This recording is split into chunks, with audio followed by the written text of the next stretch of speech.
نحمدہ ونصلی علی رسولہ الکریم اما بعد۔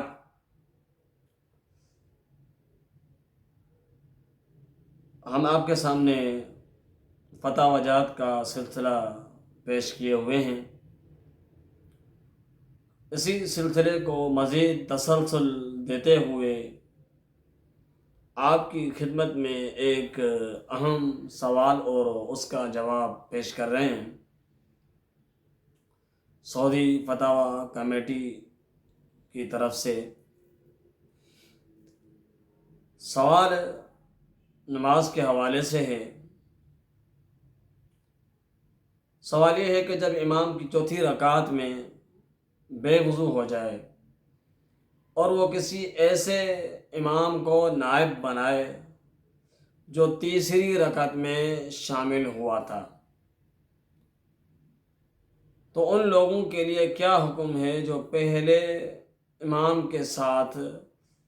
پہلی اور دوسری رکعت میں شامل ہوئے تھے؟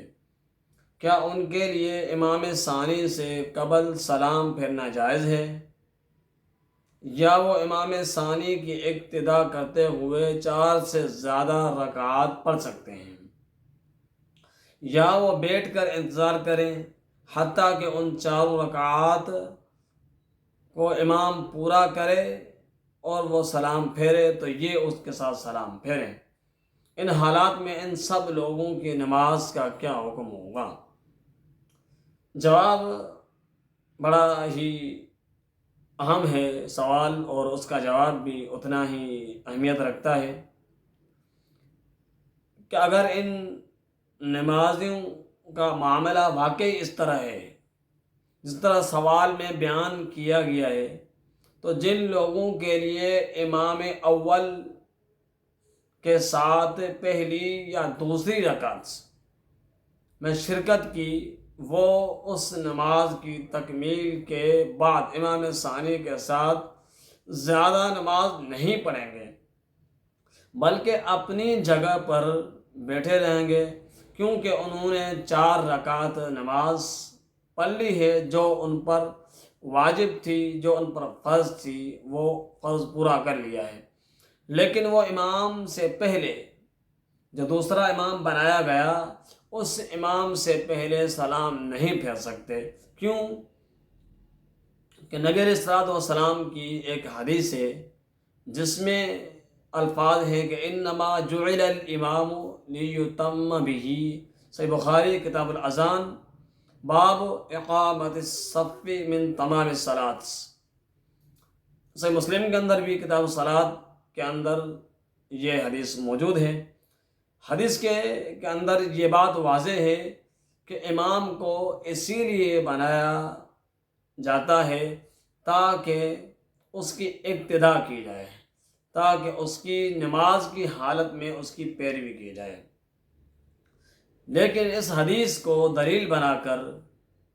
سورۃ الفاتحہ کو ترک کر دینا جائز نہیں ہوگا، کیونکہ سورۃ الفاتحہ کے حوالے سے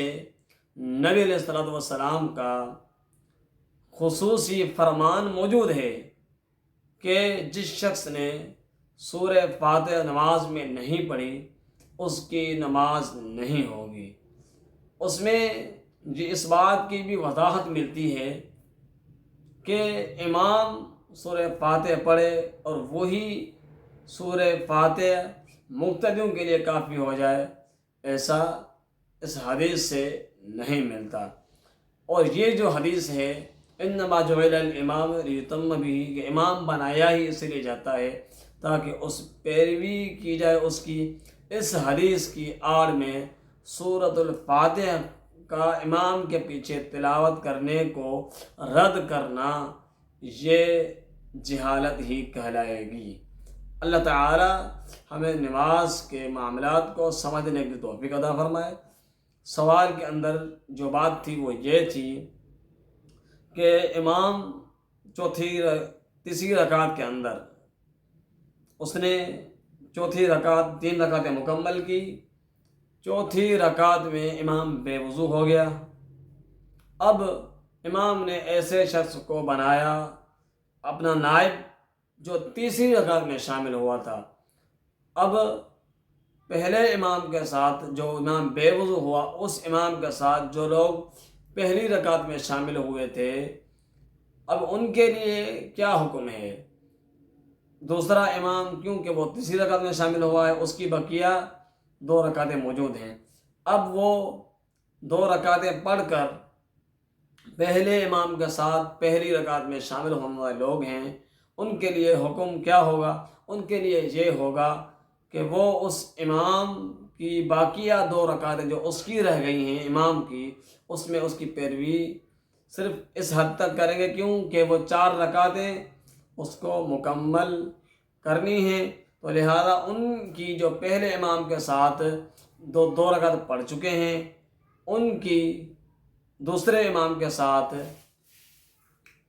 جو ہیں وہ 1 رکعت رہ گئی تھی، وہ مکمل کر کے وہ اسی کا بیٹھ جائیں گے۔ وہ امام خود ہی اپنی نماز بقیہ کو مکمل کر کے جب سلام پھیرے گا تب وہ اس کے ساتھ سلام پھیریں گے۔ امام سے پہلے وہ سلام نہیں پھیر سکتے، کیونکہ وہ دوسرے امام کے اقتداء کر رہے ہیں، انہوں نے 1 رکعت میں دوسرے امام کی اقتداء کی ہے، 3 رکعتیں انہوں نے پہلے امام کے ساتھ ادا کی ہیں، تو لہذا اس کی اقتداء کرتے ہوئے اس کے سلام کے پھیرنے کا انتظار کیا جائے گا، نہ کہ اس سے پہلے سلام پھیرا جائے گا، اور اضافی رکعت بھی اس کے ساتھ نہیں پڑھی جائیں گی، کیوں کہ جو فرض ہے وہ پہلے امام کے ساتھ جو لوگ شامل تھے پہلی رکعت میں وہ اپنا پورا کر چکے، اب اضافی نماز اس امام کے ساتھ ادا نہیں کریں گے، اس کے سلام کا انتظار کر کے جب وہ سلام پھیرے گا اس کے ساتھ سلام پھیریں گے۔ سوال اس طرح تھا اور جواب بھی اس کا، امید ہے کہ انشاءاللہ